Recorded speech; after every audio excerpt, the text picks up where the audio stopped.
জালেমরা আজ পর্যন্ত সফল দুনিয়ায় হয়নি, কিয়ামত পর্যন্ত হবে না। এই গ্যারান্টি কার? আরো জোরে বলেন। আপনি কথা উঠলে শুধু ৭১ টেনে নিয়ে আসেন।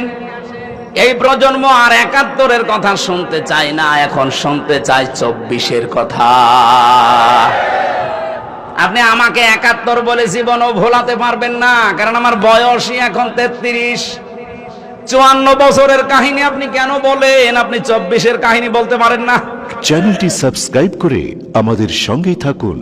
আমাদের সামনে তাফসীর উপস্থাপন করবেন আন্তর্জাতিক খ্যাতি সম্পন্ন মুফাসসিরে কোরআন, বিশিষ্ট ইসলামী চিন্তাবিদ, লেখক ও গবেষক, গোটা বিশ্বে আলোড়ন সৃষ্টিকারী বক্তা,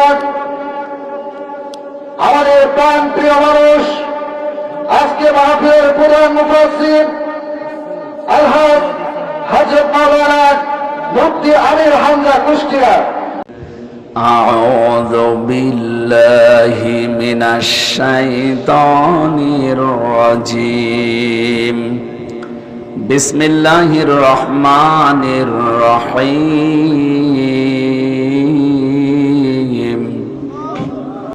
কত ব্যথা কত ভাবে সয়েছ যে তুমি, তোমারই খুনে লাল তায়েফের ভূমি। ফেরেশতা এসে চায় ধ্বংসের হুকুম, লৌহ মাখা মোহাম্মদ প্রাণেতে হাসরাত। হে আল্লাহ ক্ষমা করো এ তায়েফবাসীর,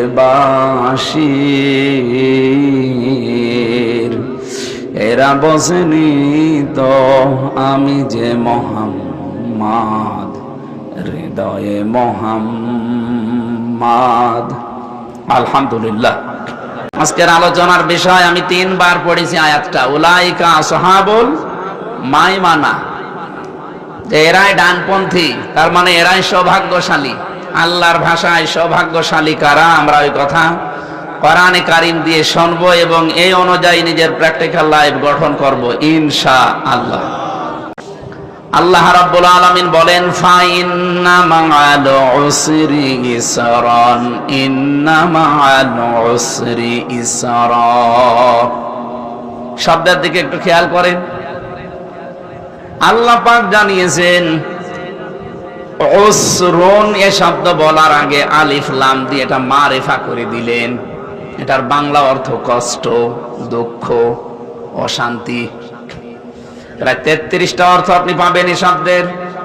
কিন্তু পরের শব্দ যেটা ইসরা, এর আগে কিন্তু আলিফ লাম দেওয়া নেই, এটা নাকেরা, অনির্দিষ্ট।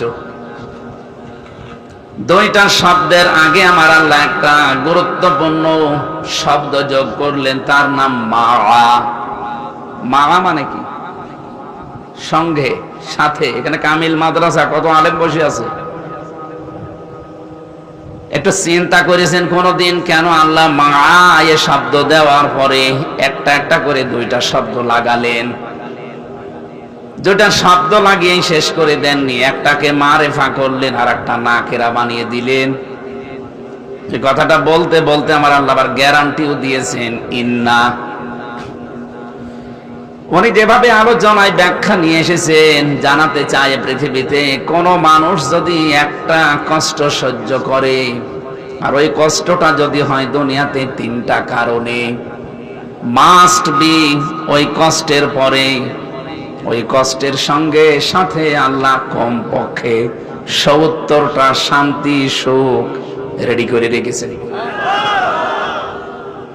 সুবহানাল্লাহ। যারা বলেছেন আপনি এখনো টের পাননি যে আমি কি বললাম। আপনি কষ্ট যদি পেয়ে থাকেন, দুঃখ পান, তো কষ্টের কারণ হওয়া লাগবে কয়টা? যে কোনো কারণেই কষ্ট পেলেন আপনি শান্তি পাবেন না, বিষয়টা এমন না। এই আয়াতে কথা নেই। আমি নাম ধরেই বলছি, যিনি পালিয়েছে উনি কি কষ্ট পায়নি? পাইছে মানে কি? কি কষ্ট দেখেছেন? ৫ তারিখে কাঁদছিল। আমার মনে আছে স্বামী মারা গেছে। স্বামী মরে গেল মানুষ অত কান্দে না। কি কন্দন! বহুদিন তার চোখের দিকে তাকিয়েছে, আমি কোনোদিন চোখ মুছতে দেখি নাই, কিন্তু ওই দিন দেখলাম চোখ মুছতেছে। তার মানে কন্দনও করেছে, পানিও চোখ দিয়ে বের হয়েছে। আগের গুলো যদি ফেক থাকে, এটা আর ফেক না, এটা আসল কান্না ছিল। মানুষ কতটা কষ্ট পেলে সরাসরি অঝোর নয়নে কাঁদতে পারে বলেন? বলেন তো তার এই কষ্ট, আমি যে তিনটা কথা বলবো ওর ভেতরে একটাও আপনি পাবেন না। আপনার দুনিয়াতে কষ্ট যদি হয় আল্লাহর জন্য, 2 নম্বরে কষ্ট যদি হয় রাসূলুল্লাহর জন্য, 3 নম্বরে কষ্ট যদি আপনি পান মানবতার জন্য। উনি কন্ডিশন দিয়েছিলেন তাফসিরে ফি জিলালিল কোরআনের টিকার ভেতরে আছে এই কথাগুলো। যারা মুফাসসির আছে তাফসির পড়ে বসে আপনি বাড়িতে মিলিয়ে দেখবেন এই কথাগুলো লেখা আছে। তাহলে কষ্ট দুনিয়াতে যদি কেউ 3টা কারণে পায়, আল্লাহর জন্য, রাসূলুল্লাহর জন্য, মানবতার জন্য, পটুয়াখালীবাসী বলেন তো এই 3টা কারণে উনি কষ্ট পেয়েছিলেন? হ্যাঁ, আপনি যদি এই 3টা কারণে কষ্ট পেয়ে থাকেন, কোন দুঃখ নেই আপনার, কোন চিন্তা নেই। আলা তাহিনু ওয়ালা তাহজানু ওয়া আনতুমুল আ'লাউনা ইন কুনতুম মুমিনিন। সূরা আলে ইমরানে 139 নম্বর আয়াতে আছে। এই আয়াতটার ভেতরে আমার মনে হয় যারা গ্রামার জানে, আরবি গ্রামার অনুযায়ী আয়াতটা ঠিক নেই। ঠিক আছে না? নেই। শব্দটা ছিল ওয়ালা তাহিনু ওয়ালা তাহজানু, ভেঙে পড়বা না, চিন্তাও করবা না। ওয়া আনতুমুল আ'লাউনা, শব্দটা ভুল। আরবি গ্রামার যারা জানে জিজ্ঞাসা করেন, ওয়া আনতুম আ'লাউনা হওয়ার কথা, আলিফ লাম দিয়ে এটাও কেন আল্লাহ নির্দিষ্ট করে দিলেন? আরবি গ্রামার আমরা একামেল মাদ্রাসা আপনারা পড়ান, যারা পড়ে, মুবতাদা যদি মারেফা হয় খবর হবে সব সময় নাকেরা, অথচ আল্লাহ এখানে খবরটাকেও নাকেরা না মারেফা বানিয়ে দিয়েছেন আলিফ লাম দিয়ে। তাহলে আল্লাহ মনে হয় আরবি গ্রামার হালকা জানে না। মানে আয়াতটা আপনি, এখানে প্রিন্সিপাল আছে না, মিলিয়ে দেন, কেন আলিফ লাম দিলে বলেন? আপনি এ পর্যন্ত গ্রামারের নিয়ম ছিল টিকা দেখা লাগবে, ব্যাখ্যা। যারা লেখক তারা ব্যাখ্যায় দিয়েছেন, খবর যদি কোনো সময় মারিফা হয়ে যায় তাহলে ইফিদুল হাসরা, হসরের ফায়দা দেয়। বাংলা অর্থ দাঁড়াবে হবে, হবে না, শেষে হর্ষাই লাগাতে হবে। আল্লাহ বলেন কোনো চিন্তা নেই, কোনো ভয় নেই, ভেঙে পড়বা না, নিজেকে ছোট মনে করবা না, ভয়ও পাবে না, হীনমন্যতায় ভুগবে না, অবশ্যই তোমরাই সফল হবে। তোমরা বিজয়ী হবে। একটা শর্ত দিয়েছিল, ইন কুনতুম মুমিনিন, যদি মুমিন হতে পারো। আর আমার যতটুকু বাস্তবতা আমি দেখছি, এই বিশ্বে মুসলমানেরা এখন হয় আল্লাহর জন্য মার খায়, নাই রাসূলুল্লাহর জন্য কষ্ট পায়, নাই মানবতার জন্য কষ্ট পায়। এখানে কোনো চিন্তা নেই, যেহেতু আনতুমুল আ'লাউনার আগে আলিফ লাম আছে। আপনি বিশ্বাস করেন 100 ভাগ এই 3টা কারণে যারা এই দেশে কষ্ট পেয়েছে, মাস্ট বি আপনার কাছে 70টা শান্তি আসবে। পরের আয়াতে দেখেন আল্লাহ যেহেতু রিপিট করলেন, ইন্না মা'আল উসরি ইসরা। আপনি আগেরটা শুনে সুবহানাল্লাহ আলহামদুলিল্লাহ বলে লাফিয়ে উঠলেন, পরেরটা শুনে যদি সুবহানাল্লাহ না বলেন আপনার খবর আছে। ওইটা যেমন শুনলেন যে একটা কষ্ট যদি কেউ 3টা কারণে পায় তার জন্য 70টা শান্তি, সুখ, কল্যাণ অপেক্ষা করছে। কোন মানুষ যদি দুনিয়াতে একটা সুখ উপভোগ করে, একটা শান্তি ভোগ করে, কিন্তু সুখটা যদি হয় অবৈধ সুখ, একটা অবৈধ সুখের কারণে কমপক্ষে 70টা অশান্তি, দুঃখ, অপমান, অপদস্থ, অকল্যাণ আপনার সাথে সাথে আল্লাহ সাথে সাথে রেডি করে রাখবে। আপনি আগেরটা শুনে বেশ ভালোই আনন্দ পেলেন যে হ্যাঁ হয়েছে, অসুবিধা নেই। পরেরটা কি বলবেন? যারা অবৈধ সুখ একটা পেয়েছেন, কয়টা? সুখ যদি হয় একটা অবৈধ সুখ, হ্যাঁ সুখ ভোগ করলে আপনি অশান্তি পাবেন, বিষয়টা এমন না। যদি সুখটা হয় অবৈধ সুখ, কথা বুঝতেছে, এই অবৈধ একটা সুখ দুনিয়ার জীবনে কেউ যদি ভোগ করেন, মাস্ট বি, এখানে ইন্না আছে, এই জন্য তার জীবনের সাথে কমপক্ষে ৭০টা দুঃখ, অশান্তি, কষ্ট, অকল্যাণ, এগুলো আল্লাহ একটার পর একটা দিতেই থাকবে। বলেন তো 50 বছরে যারা, এই 15 বছরে যারা দায়িত্বে ছিল, এরা কি সুখ পায়নি, শান্তি পায়নি? এই শান্তিগুলো কি বৈধ শান্তি না অবৈধ? এক কথা বলছেন, 15 বছরে যারা ছিল সব শান্তি সুখে ছিল, কিন্তু শান্তিগুলো অবৈধ শান্তি। কারণ কি? এই যে আমার এখন 33 বছর বয়স, 92 সালে আমার জন্ম, আমি 18 সাল থেকে ভোট দিতে, 18 বছর থেকে ভোট দিতে আরম্ভ করলে আমি 3 বার ভোট দিতে পারতাম, একবারও পারি নাই। আপনি একা না, অধিকাংশ মানুষই আমরা পারি নাই। আমাদের ভোট না নিয়ে যে মানুষগুলো দায়িত্বে গেছে, আমি তো জীবনও স্বীকৃতি দেব না আপনি অবৈধ। কি আরে অবৈধ থাকাকালীন আপনি কোন শান্তি দুনিয়ায় পাননি? আপনার শান্তির কোন শেষ ছিল? নাম তো ধরি না, আপনি কত শান্তি পেয়েছেন একটা একটা করে, এবার নিজের জীবনে মিলান। এই 15 বছরে যদি 50টা শান্তি ভোগ করে থাকেন, 50টা সুখ পেয়ে থাকেন, প্রত্যেকটা সুখ আর শান্তি ছিল অবৈধ। আপনি কি স্বীকার করেন না? এক একটা অবৈধ সুখ ভোগ করলে যদি ৭০টা অশান্তি পাওয়া লাগে, এই 15 বছরে অন্তত 50টা সুখ শান্তি তো পেয়েছেন। তাহলে এক একটা যদি ৭০টা হয়, 50টায় কত হয়? ৩,৫০০। এই ৩,৫০০ কষ্ট, দুঃখ, অপমান, অপদস্থ, অকল্যাণ দুনিয়ায় আপনি পাবেন, এরপরে আপনি চট করে ঢুকে পড়বেন। বলে না আমি চট করে চলে আসবো, আসবেন কি করে? কোরআনের আয়াত আপনি পাল্টাতে পারবেন?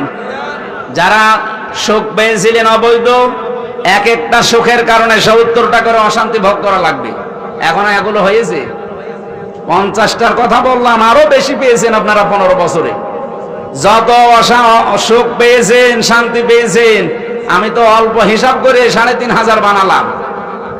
বলেন ৩,৫০০ কষ্ট পাবেন, দুঃখ পাবেন, অপমান হবেন, অপদস্থ হবেন, এরপরে আপনি শান্তির মুখ চোখে দেখবেন। আর আমার মনে হয় এতদিন আপনি কব্বরে চলে যাবেন। এই কথা বললেন না?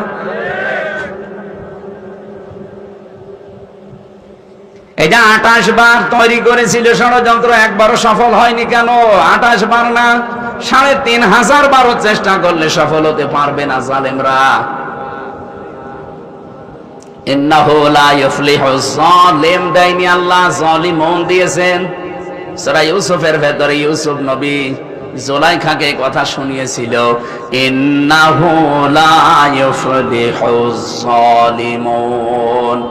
ইফলিহু এটা মুজারে, বর্তমান, ভবিষ্যৎ, প্রেজেন্ট, ফিউচার। শুধুমাত্র এই জুলাইখা না, জালিমুন দিয়ে তিনি জানিয়েছেন কিয়ামত পর্যন্ত যত জালেম আসবে কোনদিন তারা সফল হচ্ছে না, হবেও না। আমি তাফসীরে বাইজাবির ভেতরে পড়ছিলাম কয়েকদিন আগে, এই জালিমুন শব্দের ব্যাখ্যা করতে গিয়ে মুফাসসির লিখেছেন, আল্লামা নাসিরউদ্দিন বাইজাবি রহমাতুল্লাহ আলাইহি, জালিমুন এই ব্যাখ্যাটা করতে গিয়ে তিনি ঠিকাই লিখেছেন। আমি যা বলছি পড়ে বলছি, আপনি বাড়িতে এসে মিলিয়ে নেন। সূরা ইউসুফ 12 নম্বর পারা 17 নম্বর পৃষ্ঠা 3 নম্বর লাইনে 23 নম্বর আয়াতের শেষের দিকে আছে। আরো দলিল দেওয়া লাগবে? এর চাইতে আর দলিল নেই। ওখানে সাদ্দাদের কাহিনীটা নিয়ে এসেছেন শিক্ষার জন্য। বাদশা সাদ্দাদের নাম আমরা সারা জীবন শুনেছি। এই লোকটা বেহেশত বানিয়েছিল। এই পৃথিবীর ময়দানে 22,000 শ্রমিক কাজে লাগিয়ে 20 বছর একাধারে জান্নাত বানিয়েছে। কি পরিশ্রম ছিল বলেন তো? তার নিজের আয়ত্তে যত সোনা রূপা পাওয়া যায় সব ওখানে কাজে লাগিয়েছে। যারটা যেখানে পাওয়া যায় এমনিতেই দিয়ে দিলে ভালো, না হলে জোর করেও নিয়েছে, জুলুম, অত্যাচার, নির্যাতন করে। এতটুকু শেষ না, যেদিন জান্নাত উদ্বোধন হবে ওই দিন তিনি ওখানে যাবার পরে দেখে একটা ফকির বসে আছে, ডাক দিয়ে বলছে এখানে আসলে কি করে, এখানে তো পিপিলিকা আসাও নিষেধ। বলে আমি ফকির না, কানটা একটু আমার মুখের কাছে লাগান, আমি একটা কথা বলি চলে যাব। না এখন কোনো কথা নেই, আগে জান্নাত উদ্বোধন করব, এরপরে কথা। ফকির বলেছে না আপনাকে এখনই শোনা লাগবে। ঝাঁঝালো গলায় কথা বলার পরে টের পেয়েছে যে এ সাধারণ ফকির না। ঘোড়ার উপর থেকে মাথাটা নিচু করে দিয়েছে, কানের কাছে মুখ নিয়ে বলছে আমি সাধারণ ফকির না, আমি আজরাইল। এবার কান খাড়া করে শুনতেছে, কি কি বলবেন বলেন। কি বলবো মানে জান্নাতে প্রবেশ করা যাবে না, আপনার হায়াত শেষ। ও শুধু ওই দিন বলেছিল আপনাকে আমাকে একটু সময় দেন, আমি শুধু একটু পরিভ্রমণ করি চলে আসব, না একটু উদ্বোধন করতে দেন, আমার আর কোনো চাহিদা নেই, এরপরে আমারে মেরে ফেলেন। আমি তার জীবনী পড়ে দেখেছি আজরাইল এই পৃথিবীতে 2 বার কন্দন করেছিল মানুষের জান কবজ করতে গিয়ে।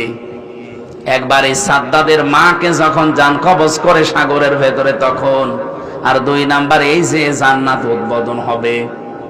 এত কিছু করার পরে যখন তার জান কবজ করবে এই সময় আজরাইল পর্যন্ত কেঁদেছিল।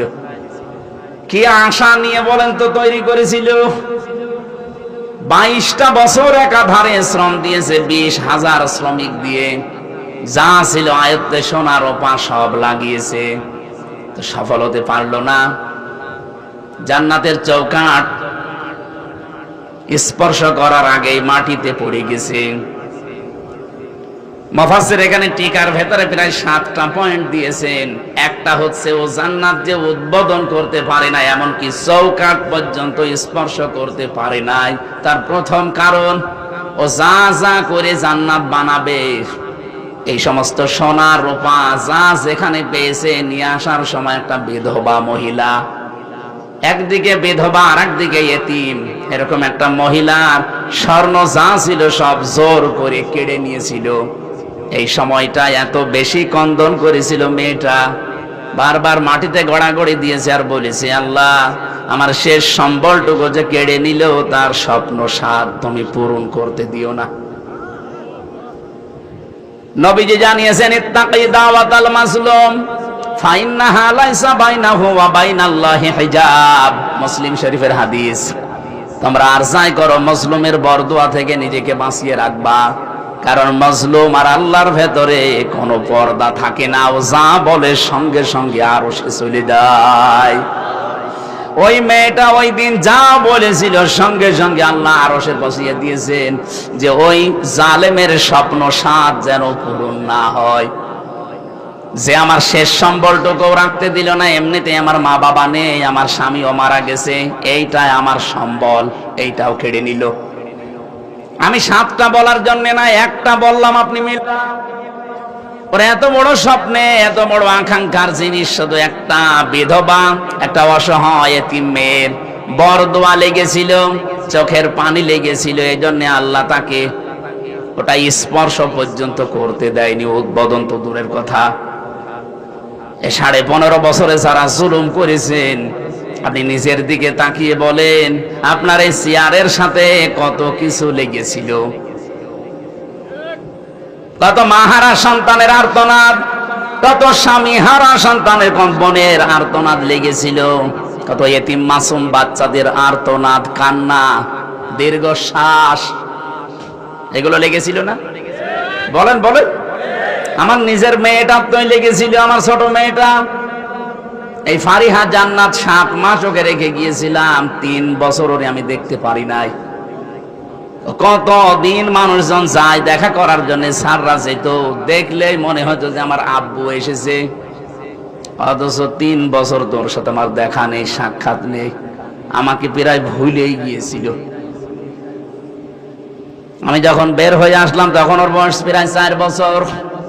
বাড়িতে এসে দেখি নিচতলায় কিছু মানুষ আছে, আমি প্রবেশ করলাম, আমারে বলছে হুজুর আমাদের বাড়ি চলেন। তার মানে আমি যে ওর বাপ ও আর জানেই না। কতদিন চাতক পাখির মতো চেয়েছিল আমারে ফারিহা, বলেন তো?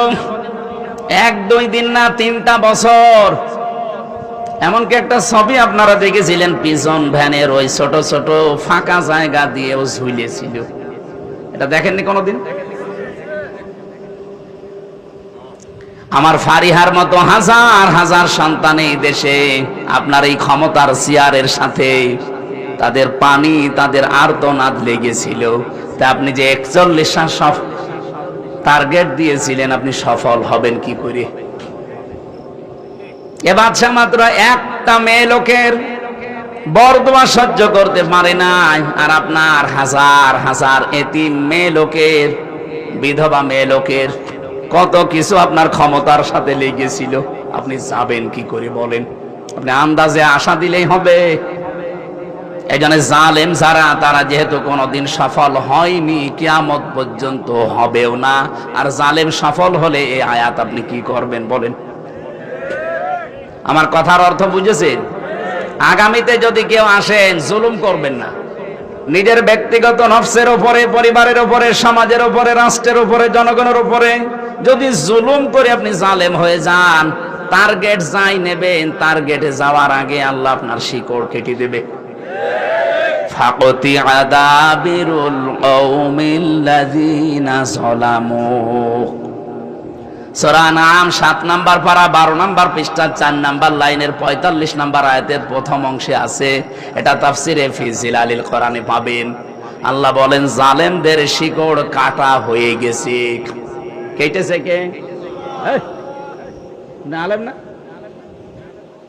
তা আল্লাহ কাটে কি করে? কতিয়া এটা মসুল, এর ফাইল জানা আছে? আপনি চিন্তা ভাবনা করে জবাব দেবেন। সাধারণ মানুষ বললে আমি কিছু বলতাম না। একজন আলেম, ফাকতিয়া, আল্লাহ বলেন কাটা হয়ে গেছে। কেটেছে কে? এর ফাইল জানা নেই। আপনি সারা বাংলাদেশের দিকে তাকান এই আয়াতটা নিয়ে।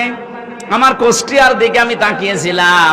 আগস্টের 5 তারিখের পর থেকে জালেমদের যে শিকড় কাটা আরম্ভ হয়েছে, কে কেটেছে কেউ জানে না। আমাদের কুষ্টিয়ার হানিফ সাহেবার ইনুর বাড়ির দিকে তাকান, বাড়ির পায়খানার প্যান পর্যন্ত খুলে নিয়ে চলে গেছে। আর একটু হালকা পাতলা যাই ছিল, এই ফেব্রুয়ারির 5 তারিখে আযাবুল বুলডোজার নাজিল হয়ে ওইটাও শেষ। এখন বলেন তো, এটা ভাঙলো কে? কে বলেন? কেউ জানে না। কেউ জানে না কে ভেঙেছে। না, আল্লাহ মানে জালেমদের বাড়ি ঘর কে শেষ করে দিয়েছে কেউ জানে না। এখন আপনি 32 নাম্বার কে ভেঙেছে? একটা লোক দেখান। আল্লাহ বলছে জালেমদের বাড়ি ঘর ভাঙা হয়ে গেছে, কে ভেঙেছে কেউ জানে না। ইন্না ফি যালিকা লায়াতাল লিকাউমিন ইয়ালামুন। এটা সূরা নমলের ভেতরে আছে, 19 নাম্বার পারার 20 নাম্বার পৃষ্ঠার 7 নাম্বার লাইনের 52 নাম্বার আয়াতের শেষের দিকে আছে। এটাও ইবনে কাসিরের, এটা ফি জিলালিল কোরআনে আছে। ব্যাখ্যাগুলো আমি লম্বা করে বলতে পারছি না, কারণ আমার আলোচনার উদ্দেশ্য আরেকটা। ছোট টাচ দিলাম। আল্লাহ এখানে ইন্না দিয়েছেন, এরপরে লামে তাকিদ দিয়েছেন। তার মানে 2 বার গ্যারান্টি দিয়ে খেলা চোরার জন্য দেয়নি, ইয়ার কি করার জন্য না, গুরুত্ব আছে। আল্লাহ বলতে চায়, ফাতিলকা বুয়ুতুহুম খাবিয়াতাম বিমা যালামু।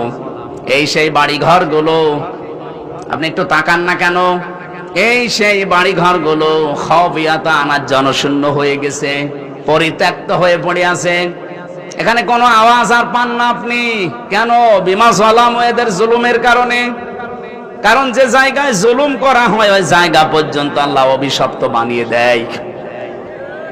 আল্লাহ এ পর্যন্ত আয়াত শেষ করে দিলে আমি আয়াতটাই পড়তাম না, এর পরেরটা আমাদের জন্য। আল্লাহ পাক জানাতে চেয়েছেন, জালেমদের এত বড় বাড়ি ঘর, এত বড় শিকড় যদি কেটে ফেলতে পারি। আপনি চিন্তা করেছেন, এই 10 মিনার ইউনিয়ন, এখানকার দারোয়ান থেকে শুরু করে সংসদ পর্যন্ত জালেমদের সব থরে থরে সাজানো ছিল। আপনি দেখেন, সারা বাংলাদেশের সব জায়গায় ওদের একেবারে থরে থরে, 1টা 2টা স্তর না, বহু স্তর সাজানো ছিল। কিন্তু কি হয়েছে? যেখানে যেখানে জুলুম হয়েছে একটা জায়গাও আল্লাহ ঠিক রাখেনি, সবগুলো আল্লাহ ধ্বংস করে দিয়েছে। যেহেতু পরেরটা আমাদের জন্য, এইটা বলার জন্যই বসেছি। আল্লাহ বলেন অবশ্যই নিশ্চয় এর ভেতরে শিক্ষা আছে যারা জ্ঞানী তাদের জন্য। আমরা শিক্ষা নিতে চাই আয়াত থেকে এইটা, এত বড় বিশাল শিকড়, 15 বছরের গেড়ে দেওয়া শিকড় যদি সব ধ্বংস হয়ে যায় আর কোনো অস্তিত্বই না থাকে, এমনকি নিষিদ্ধ পর্যন্ত হয়ে গেছে, কথা বলেন না কেন? আগামীতে যারা আসবেন চিন্তা ভাবনা করে চেয়ার চালাবেন। আপনিও যদি জালেম হয়ে যান, আল্লাহর কসম 5 বছর পরে আপনার বাড়িও শ্মশান হয়ে যাবে। এটা যাতে রেকর্ড হচ্ছে এই কারণে একটু জোর দিয়ে বললাম। যেখানে যে বসে আছেন 1628টা চেয়ার, এখন অনেকের চেয়ার কিন্তু গরম হয়ে গেছে, কারণ যে যখন চেয়ারে থাকে সে তখন গিয়ারে থাকে। আমি এই যে চেয়ারে আছি, আমি এখন গিয়ারে আছি। স্যার চেয়ারে আছে মনে করছেন একটুখানি না, ও গিয়ারে আছে, স্যারও গিয়ারে আছে। আমরা মনে করছি যে চেয়ার থেকে আর নামা লাগবে না, কিন্তু পৃথিবীর কোন চেয়ার কারোর জন্য স্থায়ী না। একটা চেয়ার শুধু স্থায়ী ছিল, হাসিনারটা, ওটা তো আরো অস্থায়ী।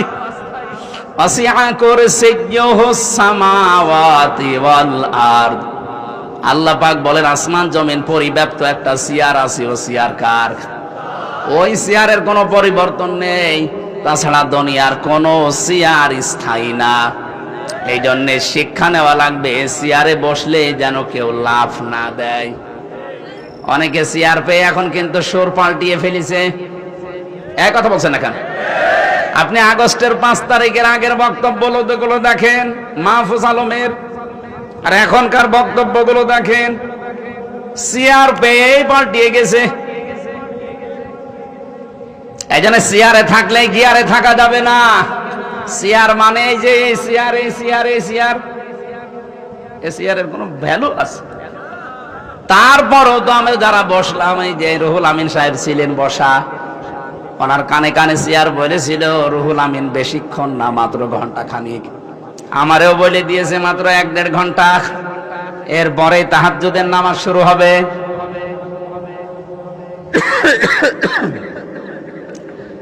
এরপরে ফজরের নামাজের পরে সকালে ওনারও আমারও কর্মজীবন আছে।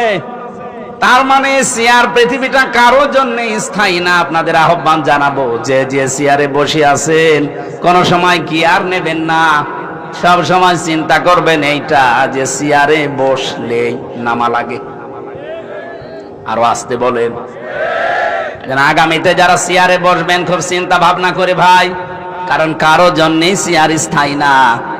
আমার আফসোস লাগে আজকে আগস্টের 5 তারিখের আগ পর্যন্ত এই দেশে কথা বলতে পারতাম না, আর এখন অবস্থা কথা বললেও শোনে না, সবে চেয়ার। আগে বলতে পারতাম না, আর এখন বললেও শোনে না। আপনি যে কথাগুলো নিয়ে আসেন সামনে সামনে, একটা কথাও কি আপনি দলিল দিয়ে ঠিক মতো লাইন মতো নিয়ে আসতে পারবেন? আপনি কোন কারণে আগস্টের 5 তারিখের সব ভুলে নতুন করে এখন আবার একটা দলকে টার্গেট করে মিথ্যা তহমত তাদের নামের আগে পরে লাগিয়ে দিচ্ছেন? কি এই জন্য তো দেশের মানুষ এখন তার নামই বলে না, বলে সান্ডা না বোতল। নামই মনে হয় মানুষ ভুলে গেছে, হয় সান্ডা বলবে না বোতল বলবে। আমি এখান থেকে যেটা বলতে চাই, আগে তো বলতে পারতাম না, দুঃখ, আর এখন বললেও শুনছে না। এজন্য যারা দায়িত্বে আছেন, চেয়ার যেহেতু কারো জন্য দুনিয়াতে স্থায়ী না, আপনি চিন্তা ভাবনা করে বসবেন, চেয়ারে চালাবেন চেয়ারটা। জালেমরা আজ পর্যন্ত সফল দুনিয়ায় হয়নি, কিয়ামত পর্যন্ত হবে না, এই গ্যারান্টি কার? আরো জোরে বলেন। আপনি কথা উঠলেই শুধু 71 টেনে নিয়ে আসেন। এই প্রজন্ম আর 71-এর কথা শুনতে চায় না, এখন শুনতে চায় 24-এর কথা। আপনি আমাকে 71 বলে জীবনও ভোলাতে পারবেন না, কারণ আমার বয়সই এখন 33। 54 বছরের কাহিনী আপনি কেন বলেন? আপনি 24-এর কাহিনী বলতে পারেন না? কথা বলেন না কেন? আপনি 24-এর কাহিনী শোনান, আমি আর উদ্বুদ্ধ হব। এই যে জুন মাসের 10 তারিখ, আর কয়দিন আছে মাত্র? জুলাই সনদপত্র ঘোষণা হবে। আপনি টের পেয়েছেন কিছু? জুলাই সনদপত্র যদি ঘোষণা হয়ে যায়, তাহলে যে সংবিধান আছে ওটা এমনি বাতিল হয়ে যাবে। জুলাইয়ের চেতনা দিয়ে দেশ চলবে। যে রাষ্ট্রপতি আছে, সংবিধান যদি না থাকে এমনি বাতিল হয়ে যাবে। আর সংবিধান বাতিল হয়ে গেলে রাষ্ট্রপতি শেষ। নতুন রাষ্ট্রপতি বসানো হবে জুলাইয়ের ঘোষণাপত্র দিয়ে। তখন এই দেশে যারা অপরাধী তারা কিন্তু দেওয়ালে পিঠ থেকে যাবে। এখনো অনেকে বলছেন না, যা করেছি মনে হয় সব ভুলে গেছে। কে বলেছে আপনাকে? ব্যারিস্টার আরমানের বউ আপনি জীবনেও ভোলাতে পারবেন না। একটা যুবতী মেয়ে 8 বছরও জানে না ওর স্বামী বেঁচে আছে না মরে গেছে। আপনার মেয়ের সাথে এরকম হোক তো বলেন তো আপনার মেয়েকে যে জীবনে আপনার মেয়ে মাফ করে কিনা? আপনি ব্যারিস্টার আরমানকে নিয়ে যদি পরের দিন মেরে ফেলে বলতেন যে মেরে ফেলেছি, তাহলে 3 মাস 10 দিন পরে আমার মনে হয় ওই মেয়েটা বিয়ে করতো। কথা বলেন না কেন? আপনি নিজেকে ওই জায়গায় দাঁড় করান তো, আপনার নিজের মেয়েকে দাঁড় করান। কত কঠিন পরিস্থিতি তার জীবনের ওপরে গিয়েছে। আমি তো গ্রেফতার হওয়ার মাত্র 3 দিন পরে আমার পরিবার জেনে ফেলেছে যে আমি আছি। কোথায় আছি জানতো না, আমি আছি। এই 3 দিনে আমার মা বাবা ম্যাডাম বাচ্চা পর্যন্ত অসুস্থ হয়ে গিয়েছিল। আর তারা 8 বছর 10 বছর, আপনি কল্পনা করলে নিজে এখন অজ্ঞান হয়ে যাবেন। ভাই, ইন্নাহু লা ইফলিহুজ জালিমুন, কোন জালেম সফল হচ্ছে না, হবেও। এজন্য আগামীতে যারা চেয়ারে বসবেন জালেম হয়ে যাবেন না। আপনার ভালোর জন্যই বলছি। আপনি জীবনেও টার্গেটে যেতে পারবেন না। অনেকে অনেকের হাওয়া খেয়ে এখন আবার জুলুম করার জন্য বিভিন্ন রকমের কথাবার্তা বলছে। এদের কথা শুনেই বোঝা যাচ্ছে যে ও চেয়ার পেলেই জুলুম করবে। কথা বলুন। কেউ কেউ বলেছে আগে তো কোরআনের অনুষ্ঠান করতে হলে অনুমতি নেওয়া লাগতো, আমরা যদি যেতে পারি অনুমতি দেব না। তা আপনি এই কথা আগেই বলে ফেললেন, অন্তত ক্ষমতা যাওয়ার পরে বলতে পারতেন না? দেশের মানুষ তো সব বুঝে ফেলেছে যে আপনি কি। কথা বলেন না কেন? এই জন্য 28 বার ষড়যন্ত্র সফল হয়নি, 350 বারও সফল হবে না। এই জন্য যে আশা বেঁধে রেখেছেন, অনেকে বুক বেঁধে রেখেছে আশা, এই আশায় গুড়ে বালি ভাববেন। জীবনেও জালেমদের কোন উদ্দেশ্য আল্লাহ সফল করবে না, তাহলে কোরআন শরীফ সমস্যা হয়ে যাবে। এই জন্য যারা অবৈধ সুখ পেয়েছিলেন একটা, অশান্তি পাবেন কয়টা? বলেন বলেন। এই যে যারা পরকীয়া প্রেম করে সুখ পায় না, ও এই এলাকায় মনে হয় নেই, আছে মানে কি? এদের লবণাক্ত এলাকা। যারা অবৈধ প্রেমে আছেন, পরকীয়া প্রেমে আছেন, আপনারা কিন্তু সুখ শান্তি পান, আমি জানি। আপনি এই সুখটা পান, শান্তি পান, এটা কি বৈধ সুখ? আরো জোরে বলেন। এই একটা অবৈধ সুখ যারা পাচ্ছেন, বলেন আপনার বরাতে কয়টা অশান্তি লেগে আছে? এই জন্য এই মুহূর্তে আপনাকে তওবা করা লাগবে। এরকম যারা লাইনে আছেন, এই মুহূর্তে ওই নাম্বারগুলো ডিলিট করে দিন।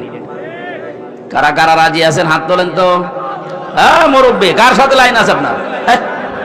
আপনি হাত তুললে হবে? না, আপনারা কোন দিকে আছেন ভাই? মুরব্বী মানুষ, এক পা কবরে এক পা উপরে, আর যদি লাইন করে না। আমরা অবৈধ সুখ পেতে চাই না। সুখ শান্তি যদি পাই বৈধ পন্থায় পাবো। কথা বলেন না কেন? কথা বলেন। এজন্য আগামীতে যারা যেতে চাচ্ছেন, অনেকে আবার অবৈধ সুখ ভোগ করার ধান্দায় আছেন। না, আমরা হতে দেব না। এই দেশে যদি কেউ সুখ শান্তি পেতে চায়, বৈধ ভাবে তাকে সুখ শান্তি পাওয়া লাগবে। আবার রাতের ভর দিনে করে চলে যাবেন মানে ওটা তো আবার অবৈধ। কি কথা বলেন না কেন? অনেকে এরকম চোরাগলি খুঁজতেছে, বলে কিচ্ছু চাই না। কি চান? নির্বাচন চাই। নির্বাচন আপনি কার উপর ভরসা করে দেবেন? এখনো সংস্কার হয়েছে?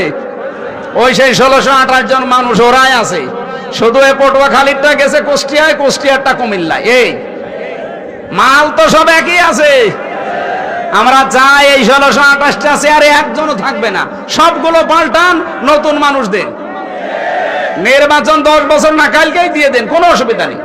কিন্তু এই লোকগুলোর আন্ডারে যদি দেন, এরাই তারা যারা এই 3 বার নির্বাচন করেছে। আপনি কিছুই চান না, বলে কি খাবেন? কিচ্ছু খাবো না। কি খাবে? নির্বাচন খাবো। খালি নির্বাচন করে। জিনিসপত্র সময় দেওয়া লাগবে না তাদেরকে।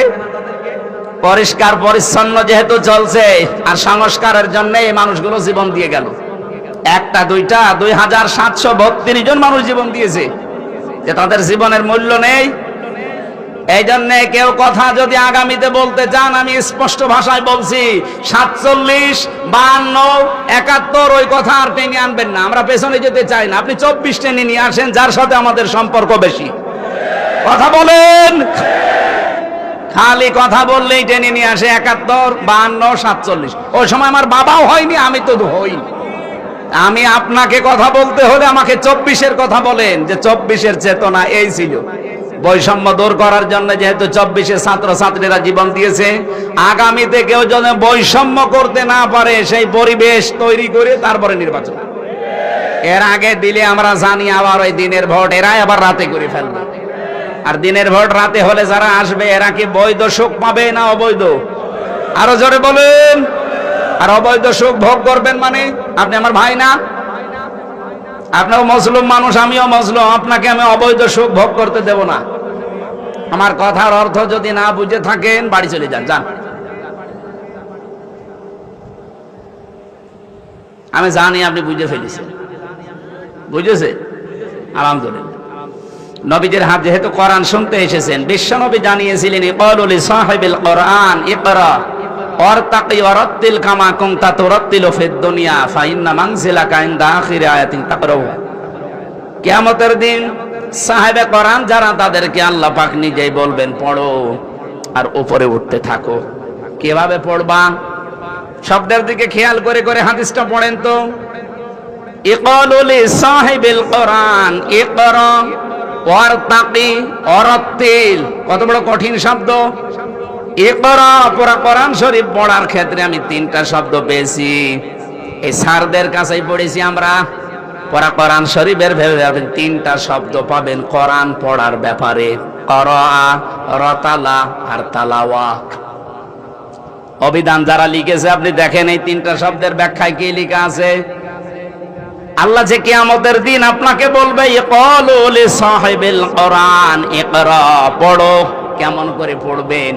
পড়ো বলার পরে আল্লাহ কিন্তু শেষ করে দেননি নবীজি।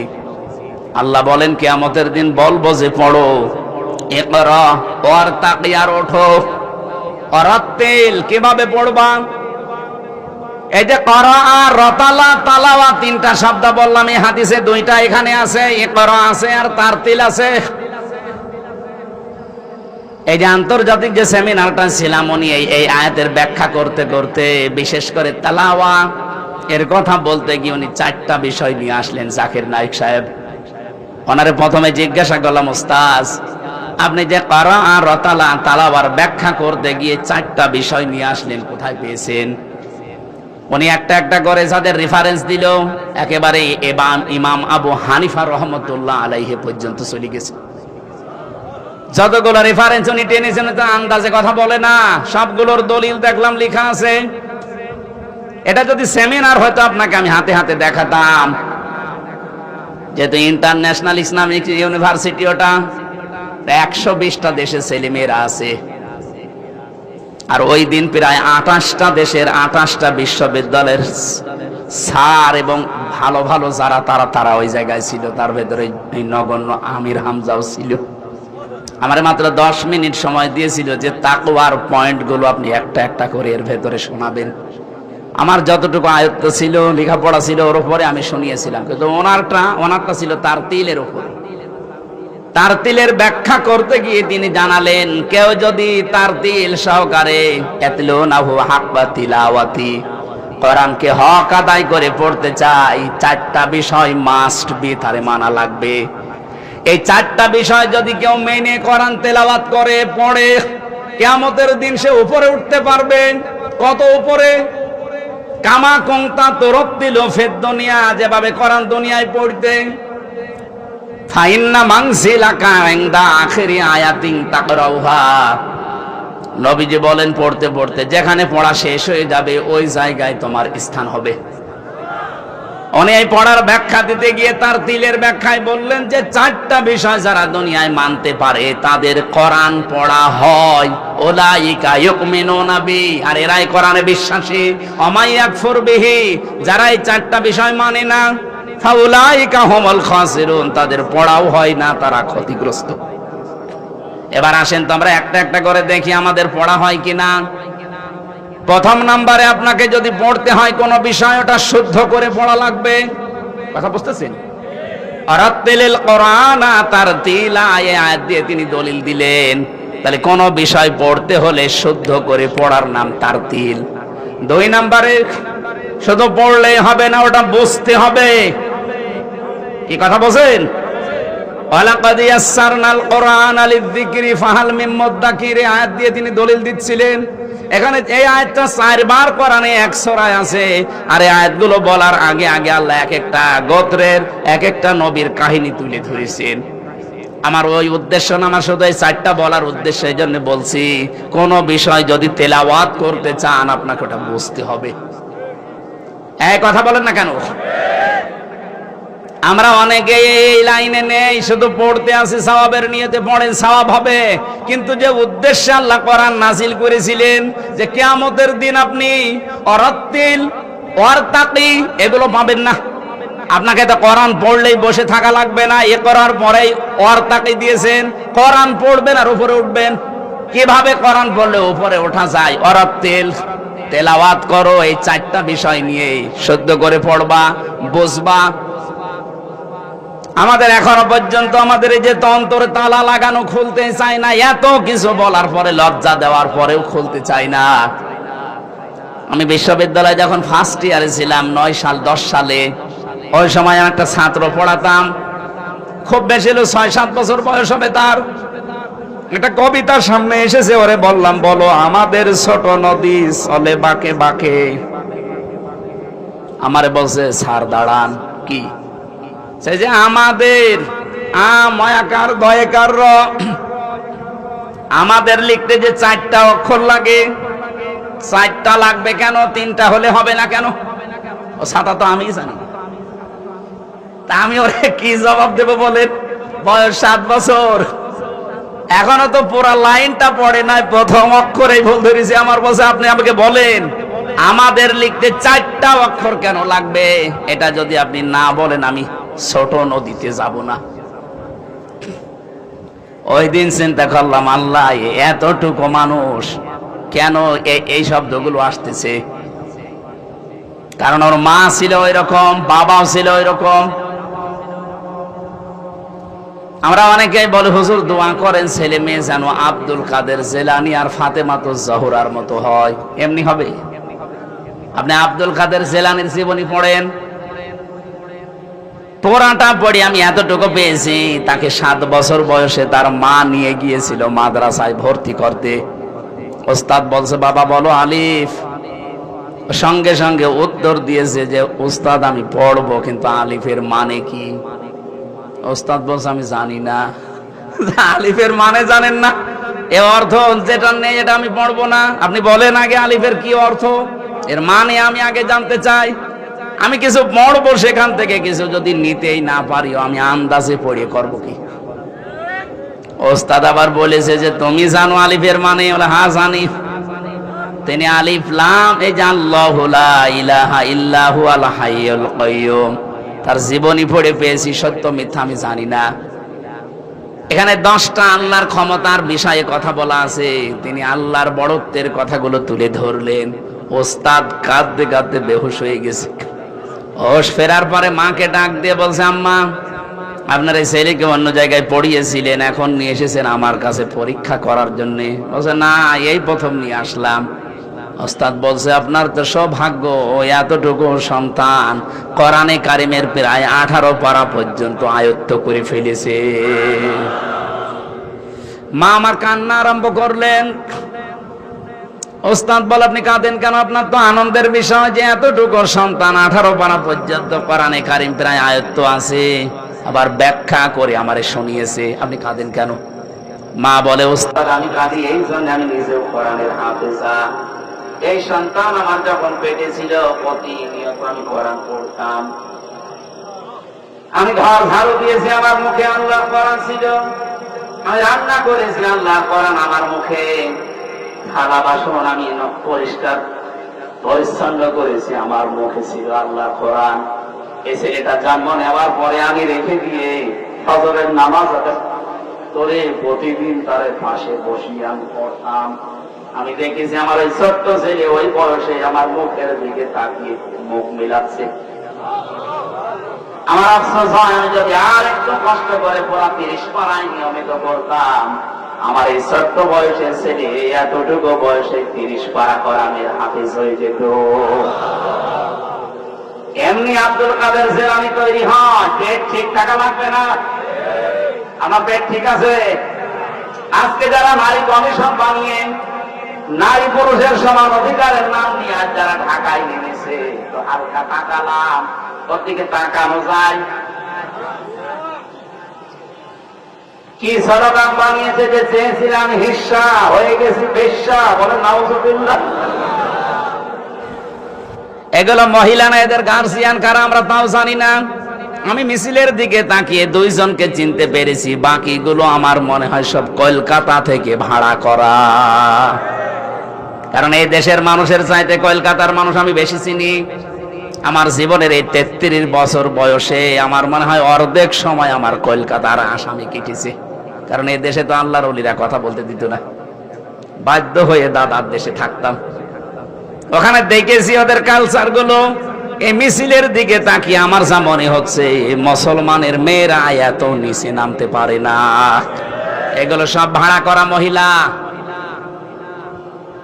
কমিশন যাদেরকে দিয়ে বানিয়েছিল যে 10 জন মহিলা, ওগুলোকে মহিলা বললে গোনা হবে, ওগুলো হিজড়া। কারণ আমি 318 পৃষ্ঠা পুরাটা পড়ে দেখেছি, যা রিপোর্ট দিয়েছিল ওখানে কোরআনে কারিমের 10টা আয়াতের বিরুদ্ধে ডাইরেক্ট লেখা আছে।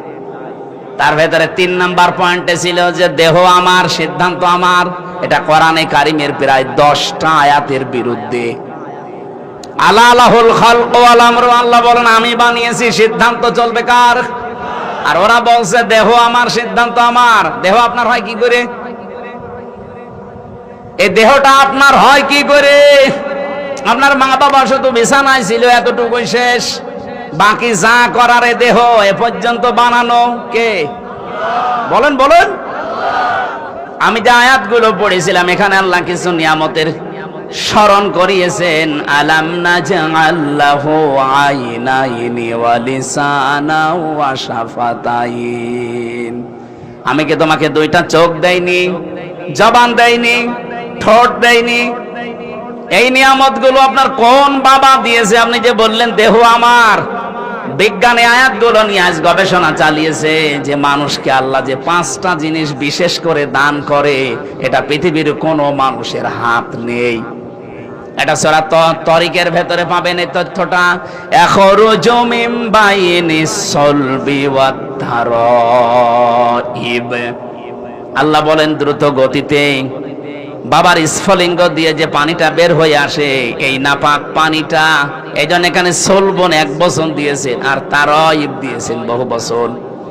তাফসিরে মুফাসসির লিখেছেন সলবন বলা হয় পুরুষের লজ্জাস্থান, আর তারাইব বলা হয় মেয়েদের লজ্জাস্থানকে। আল্লাহ পুরুষের বেলায় 1 বচন দিলেন, মেয়েদের ব্যাপারে বহু বচন দিলেন কেন? 2 বচনও দেননি, বহু বচন দিয়েছেন তারাইব। 2 বচন দিলেও আমি আয়াতটা নিয়ে আরেকটু চিন্তা করতাম। তারাইব দিয়ে আমার চক্ষু খুলে গেছে। এই আয়াতের সাথে সূরা আহকাফের 15 নম্বর আয়াতের একটা দারুণ মিল আছে।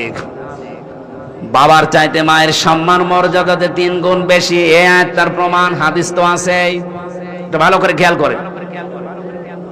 এই পৃথিবীর ময়দানে বাবা মায়ের জন্য, বাবা সন্তানের জন্য যতটুকু কষ্ট স্বীকার করেছে, তার চাইতে কমপক্ষে 3 গুণ কষ্ট মায়ের বেশি হয়েছে। প্রথম কষ্টটা পেটে রাখার 10 মাস 10 দিন, বলেন তো আজ পর্যন্ত আমরা যারা বাবা কোনদিন টের পেয়েছি? বলেন বলেন। এটা যত আজ পর্যন্ত যত সন্তান দুনিয়ায় এসেছে এই কষ্টটা শুধু মা পেয়েছে। কথা বলেন না কেন? 2 নম্বরে এই কষ্টটা যখন ডেলিভারি করা হয়, বিজ্ঞান এখন কষ্টের পরিমাপ দেখাচ্ছে। পৃথিবীর প্রতিটি জিনিস যেহেতু মাফ করে করে দেখানো যায়, এই মাদ্রাসাটা কতটুকু আপনি একজন আমিন নিয়ে আসেন, সে মাপ দিয়ে বলতে পারবে। বলেন না কেন? কি দিয়ে মাপবে? গজ দিয়ে, ফিতা দিয়ে? কি বলেন বলেন? পৃথিবীর প্রতিটি জিনিস পরিমাপ করার যন্ত্র আলাদা আলাদা আছে। বিজ্ঞান কষ্ট মেপে দেখেছে যে মানুষের কষ্টটা কিভাবে মাপা যায়, ইউনিট দিয়ে কষ্ট মেপেছে। পুরুষ মানুষ যদি 45 ইউনিট কষ্ট পায় তাহলে সে আর বেঁচে থাকে না, মরে যায়। কিন্তু একটা মা আমাকে দুনিয়ার মুখ দেখাতে গিয়ে ডেলিভারির সময় 57 ইউনিট কষ্ট পেয়েছে। কয়দিন আগে পুলিশের এসপি মারা গেল, কি পলাশ সাহা। আমার মনে হয় ওই লোকটা মা আর বউ এই দুইজনের যন্ত্রণার মাঝে পড়ে জীবনের উপরে বিতৃষ্ণা এসে গেছে। এটা যাতে রেকর্ড হচ্ছে, এই জন্য মা বোনদেরকে বলছি, সম্মানিতা মা বোনেরা, আপনি একটু উদার হন। আপনার স্বামী ওই পলাশ সাহা এসপির মতো ঝামেলায় আছে, কিছু বলতে পারে না। তাই আমরা এখানে হাজারো স্বামী যারা বসে আছি ঠিক ওই পলাশ সাহার মতো আছি, কিন্তু আমরা মরছি না। তাই এক কথা বলছেন।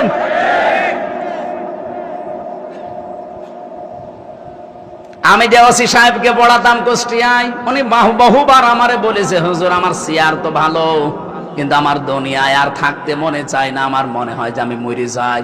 কেন? যতবার জিজ্ঞাসা করেছি, হয় নিজের মায়ের নাম আর বোর নাম, এই দুইজনের নাম বলতো। তাহলে কি হয়েছে তাদের ভেতরে? অথচ মা যদি একটু ছাড় দেয় যে সন্তান তো আমার, তার সুখের জন্য বৌমাকে আমি একটু ছাড় দিলাম, ওই বৌমা যদি একটু ছাড় দিয়ে চলে যে আমার স্বামী 25-30 বছর পর্যন্ত তার পেছনে এই মহিলা শ্রম দিয়েছে, এখন আমি নাই পেয়েছি, একে সেই বীর্য থেকে শুরু করে হামজা বানিয়েছে ওর মা আর বাবা। অন্তত আমার মা বাবা হলেও তো আমি স্বীকার করতাম, তাদের জন্য এই কষ্টটা আমি একটু স্বীকার করি। কোন পরিবারের স্বামী মানসিক রোগী হয়ে যেত না। কিন্তু হাজারো স্বামী আজ আমরা মানসিক রোগী এখানে নেই। এই কথা বলছেন না কেন? না, আমি মা বোনদেরকে বলবো শুধু নামাজ পড়া, রোজা রাখা, কালো বোরকা পরাই, পর্দা মানে ইবাদত না। স্বামীর মনে দুঃখ দেওয়া যাবে না। আপনি একটু ব্রড মাইন্ডের হবেন। ন্যারো মাইন্ডের হওয়ার কারণে পরিবারে অশান্তির শেষ নেই। আর এগুলো টিপস দেয় ওই মেয়েটার মা আর ওর বড় বোন। ঠিক মানে লোকটা মনে হয় ঝামেলায় আছে। আরে না, ও কেন, এখানে হাজারো মানুষ এই ঝামেলায় নামাজ পড়ে, রোজা রাখে, কালো বোরকা পরে, এ তো স্বামীর সাথে যে আচরণ করে না, হচ্ছে না আপনাদের। আমি খাদিজাতুল কুবরার জীবন পুরাটা পড়েছি, 1 বার 2 বার না, প্রায় 10 বারের উপরে পুরা পড়ে আমার এতটুকু জ্ঞান, এতটুকু পেয়েছি আমি জীবনে। খাদিজার জীবনে পড়ি আমি দেখেছি উনি নামাজ পড়েননি 1 ওয়াক্ত, উনি একটা রোজা রাখেননি জীবনে, কোনো দিনের জন্য তিনি একবারে একদিনের জন্য পর্দায় থাকেননি, একবারের জন্য হজ করেননি, 1টা টাকা যাকাত দেননি। পটুয়াখালীর মা বোনেরা বলেন নামাজ পড়েন, একবারও জীবনে রোজা রাখেন না, একটাও, একদিনও পর্দা থাকেন নাই, হজ নেই, যাকাত নেই। অথচ আল্লাহ নিজে তাকে জীবিত অবস্থায় সালাম দিয়েছে এবং জান্নাতে ঘর বানিয়ে তার জন্য পাঠিয়েছে। প্রশ্ন আসতে পারে নামাজ রোজা পর্দা কিছু করলো না? হ্যাঁ, করেনি, কারণ এগুলো নাজিল হয়েছে সব তার ইন্তেকালের পরে, এই জন্য করতে পারেননি। কিন্তু এই মহিলাকে আল্লাহ নিজে সালাম দিয়েছেন, জান্নাতে ঘর বানিয়ে পাঠিয়ে দিয়েছেন। একটাই কারণ পেয়েছি, পুরা জীবনে পড়ে আমি এতটুকু পেয়েছি, জীবনে কোনো দিন তিনি স্বামীর মনে একদিনের জন্য হলেও দুঃখ দেননি। এখানে যারা স্বামী আছেন আল্লাহর দিকে তাকিয়ে মিথ্যা কথা বলবেন না, আল্লাহর দিকে তাকিয়ে বলবেন যে জীবনে কোনোদিন আমার বউ আমাকে একদিনের জন্য কষ্ট দেয়নি, দুঃখ দেয়নি? হাত তোলেন তো। একজো, আপনি কি বউ পেয়েছেন না ফেরেশতা? আপনি আমাকে মাহফিলের পরে বাড়ি নিয়ে যাবেন, আমি দেখবো আপনি কি পেয়েছেন। না, আমি হাসির খোরাকি দেয়নি। এই যে প্রধান বক্তা, হাত তুলতে পারি না, আমিও পারলাম না, মিথ্যা কথা বলবো কেন, স্যারও পারিনি। পুলিশ মনে করলাম পুলিশ একটা হাত তুলবে, পুলিশ আরো যন্ত্রণায় আছে, একটা পুলিশও হাত তুলল না। না, সম্মানিত মা বোনেরা, আওয়াজ কানে যাচ্ছে, শুধু নামাজ পড়া, রোজা রাখা, কালো বোরকা পরা হবে না। খাদিজাতুল কুবরার সাথে জান্নাতে যেতে হলে জীবনে কোনোদিন স্বামীর মনে অন্তত জায়েজ কোনো কারণে দুঃখ দেওয়া যাবে না। এরকম বউ আমরা চাই না। কারা চান হাত তোলেন তো। এই, এখন যদি ওরা বলে হুজুর ওয়াজটা উল্টিয়ে করেন, যে জীবনে কোনোদিন বউর মনে দুঃখ দেয়নি এরকম স্বামী আমি চাই, আছে? না, নেই। প্রতিদিন 10টা করে দুঃখ দিচ্ছে। মেয়েদের এই কষ্টের কারণে, এই যে 57 ইউনিট কষ্ট সহ্য করা লাগে, এই কারণে নবীজি তাদের দ্বিতীয় ধাপের মর্যাদা বাড়িয়েছে। আর 3 নাম্বারটা, 3 নাম্বার কোনটা? দুধ খাওয়ানো। এই যে দুধ খাওয়ানো, এই বিষয়টা কিন্তু মায়ের না। দুধ খাওয়ানোর দায়িত্ব কার? বাবার। তো বাবার কি জিনিসপত্র আছে? খাওয়াবেন কি দিয়ে?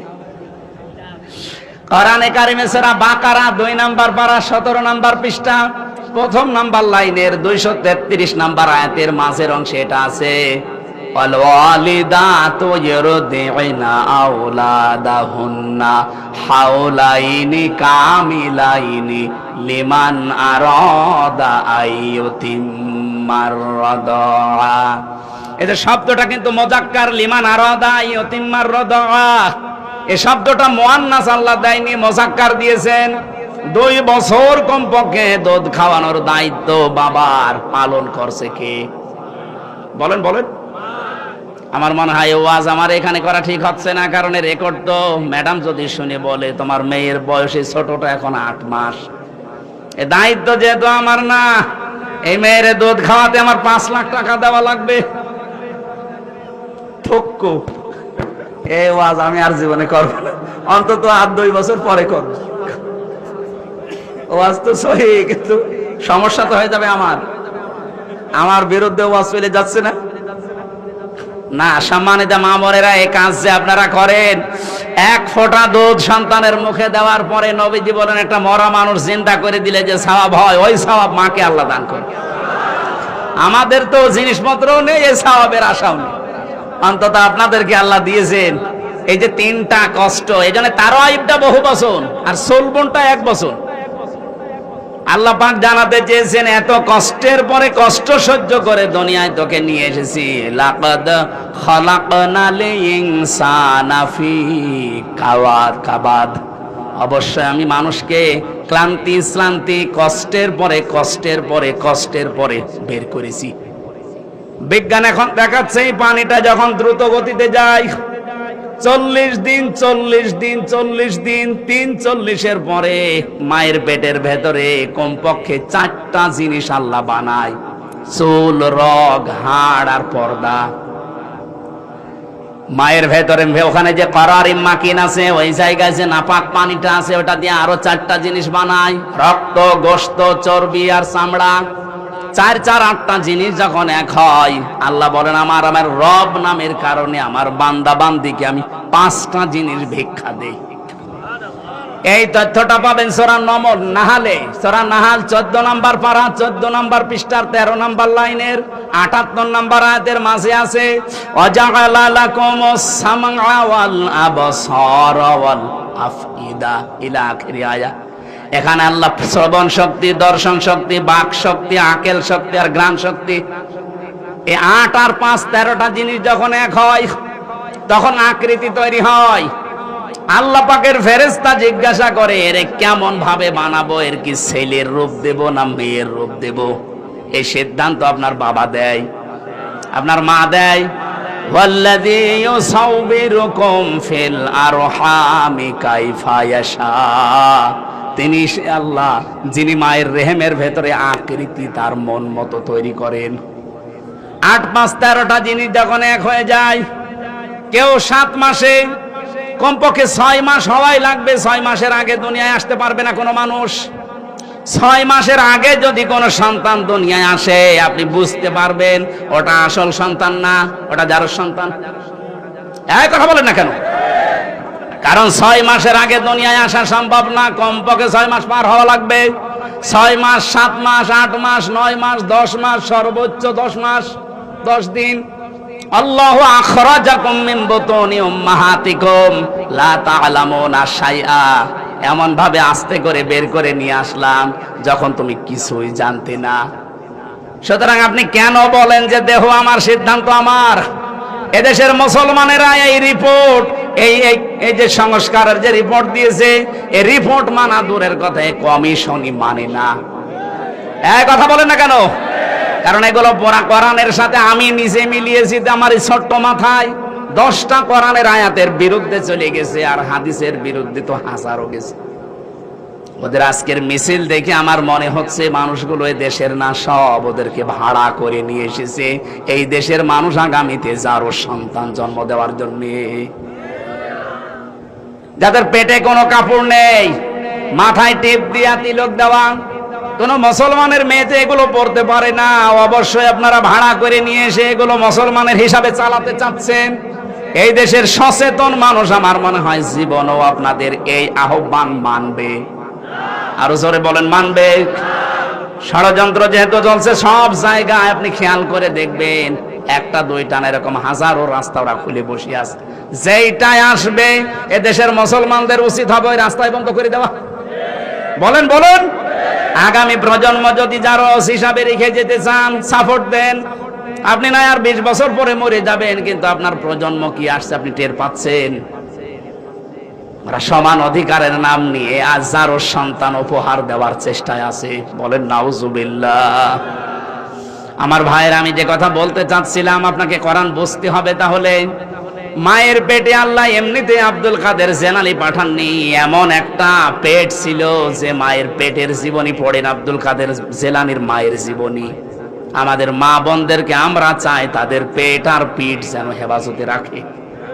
যত মানুষ দেখবে, যত রকমের নজর পড়বে, তত রকমের খারাপ সন্তান দুনিয়াতেও উপহার দেবে।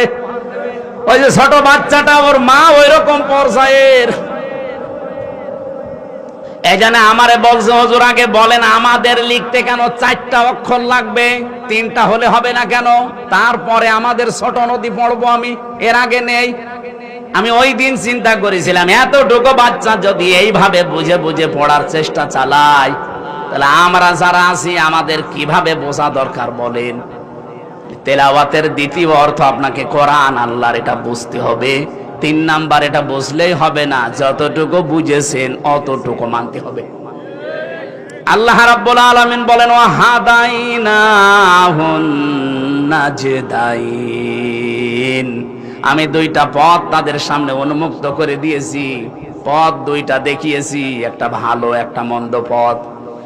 এতটা কত বলার পর আল্লাহ শেষ করে দেননি। এবার আমার আসল কথায় আল্লাহ যেটা আমি বলতে চাই এতক্ষণ পর্যন্ত, ফালাকতাহামাল আকাবাতা ওয়া মা আদরাকা মাল আকাবা, কিন্তু সে গিরিপথে যেতে রাজি না। হে নবী, আপনি কি জানেন এই গিরিপথ, দুর্গম পথটা কি? আজ বাংলাদেশের মানুষ আমরা যারা সহজে শুধু জান্নাতে যেতে চাই, আল্লাহ সহজভাবে জান্নাতে দেওয়ার কোন রাস্তা কোরআনে দেয়নি। এই আকাবা মানে দুর্গম গিরিপথ। জান্নাতে যেতে হলে, সৌভাগ্যশালী হতে হলে মাস্ট বি এই পৃথিবীতে আপনাকে গিরিপথ অতিক্রম করাই লাগবে। ওই গিরিপথটা কি?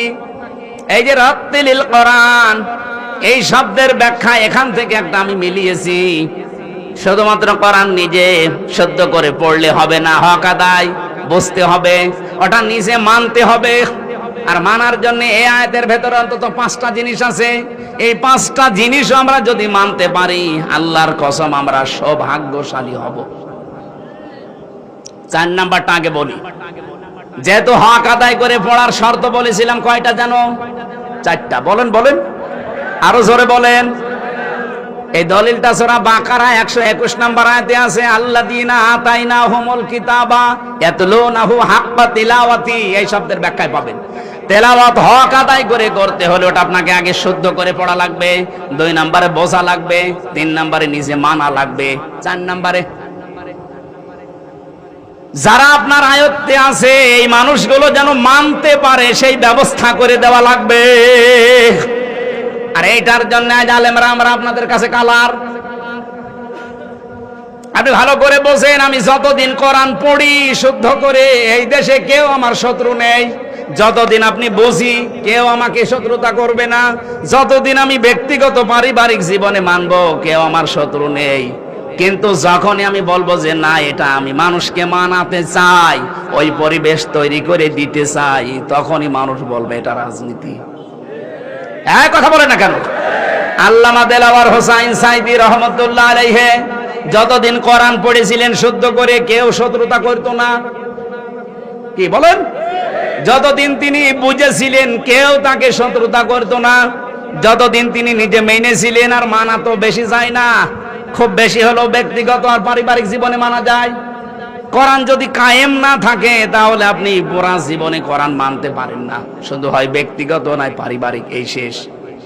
এই জন্য মান করাল কোরআন ফাস্তাজহারহু, যে ব্যক্তি কোরআন পড়ে আর কোরআনকে ইজহার করার চেষ্টা করে, ইজহার মানে কায়েম করা, ইজহার মানে বিজয় করা, ইজহার মানে দাঁড় করানো। কোরআন পড়লেই হবে না, কোরআনকে বিজয় করার জন্য যারা চেষ্টা চালাবে তারা হালালকে হালাল আর হারামকে হারাম মেনে ছেড়ে দিতে পারবে।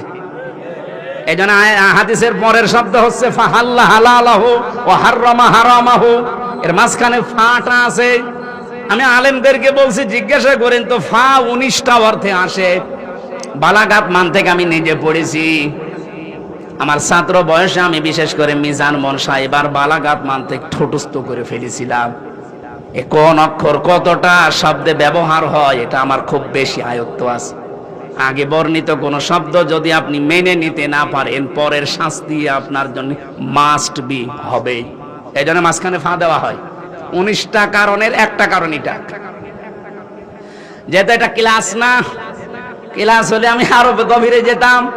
আমার এখানে উদ্দেশ্য হচ্ছে নবীজি কোরআন পড়ার পরে কোরআনকে বিজয়ী করার কথা বললেন, কারণ কোরআন বিজয়ী না থাকলে হালালকে হালাল জেনে মানা যায় না, হারামকে হারাম জেনেও ছেড়ে দেওয়া যায় না, এমন জায়গা নেই। বিশেষ করে মাদ্রাসার প্রিন্সিপাল যিনি আছেন, ভাইস প্রিন্সিপাল, তারা তো আরো ঝামেলায় আছে। স্যার যে চেয়ারে বসে আছে ওই চেয়ারেও ঝামেলা। হালালকে হালাল জানার পরও এমন একটা চেয়ার মানা যায় না, হারামকে হারাম জেনেও ছেড়ে দেওয়া যায় না। এদেশে বহু জায়গা এমন আছে আপনি জানেন যে এটা হালাল মানতে পারছেন না, হারাম ছেড়ে দিতে পারছেন না, কারণ উপরওয়ালা বসে আছে। গত পরশুদিন আমি আসছিলাম সেই সাতক্ষীরা থেকে কুষ্টিয়া পর্যন্ত আসতে আমার কমপক্ষে 3 বার গাড়িটা পুলিশ আটক করে। দাঁড়ান, কি সব দেখান, কাগজপত্র দেখানোর পরও বলে হুজুর দোয়া করেন।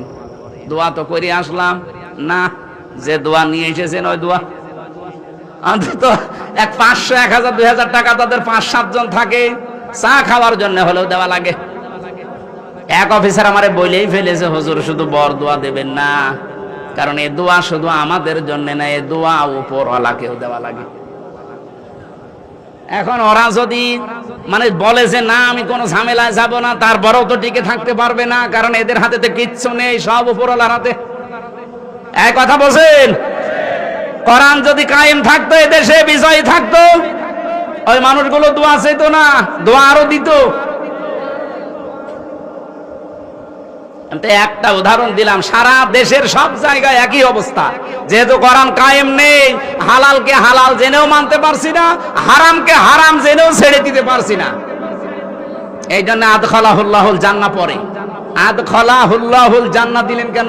এটা তো মাঝির সিগা, মজারে দিতে পারতেন না, মাঝি দিলেন কেন? নবীজি বলেন সে যেন জান্নাতে চলে গেছে, অথচ আমি তো মরিনি, জান্নাতে যাব কি করে? তার মানে কোরআন যদি বিজয় থাকে এমন একটা পরিবেশ তৈরি হয়ে যাবে যেখানে বসবাস করলে আপনি মনে করবেন আমি মিনি জান্নাতে আছি। সুবহানাল্লাহ বলতে পারেন নাই? তা আমরা তো তেলাওয়াতের ব্যাখ্যা করতে গিয়ে এটাই জানাতে চাই যে আমি শুধু নিজে মানবো না, আমি এমন ভাবে দেশের মানুষকে মানাবো যেন বাংলাদেশটা মিনি জান্নাত হয়। আর এইটার জন্য সাইদি সাহেব রাজাকার।